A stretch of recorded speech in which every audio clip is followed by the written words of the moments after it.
దేవుడే విసిగిపోయి ఇబ్బంది పడి దేవుడే స్వయంగా అంటున్నాడు, తండ్రి సన్నిధికి రమ్మని మిమ్మల్ని ఎవడు ఫోర్స్ చేశాడు? మిమ్మల్ని ఎవడు రమ్మన్నాడు అంటున్నాడండి. వెనకతలు ఏం జరిగింది? వచ్చి లాభం లేదు. ఏంటది? వచ్చి లాభం లేదు. వచ్చి ఒరిగేదేముంది? వచ్చి ఒరిగేదేమి లే. వచ్చి లాభము లేదు. లాభము లేని ప్రార్థనా పరులు, లాభము లేని ఆదివారం ఆరాధనకు వచ్చిన వాళ్ళు కొందరు ఉంటారు. ఉన్నారా లేదా?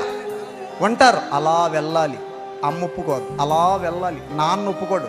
అరే బాబు మా బిలీవర్స్తో చాలా తల్లెప్పురా బాబు, ఏదో నన్ను పాపిస్టోడ్లా చూస్తారు. లేదు, వెళ్ళిపోవాలి. అవును కదా?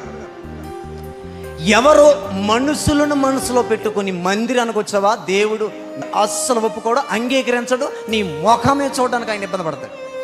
ఎంత ఇబ్బంది పడతాడు? నిన్నెవడు రమ్మన్నాడు రా, నిన్నెవడు రమ్మన్నాడు? అసలు నిన్నెవడు రమ్మన్నాడు? ఇబ్బంది పడి నిన్ను ఫోర్స్ చేశానా? రమ్మని నిన్ను అడిగానా? అది నీకు ఉండాలి, ఆ బాధ్యత.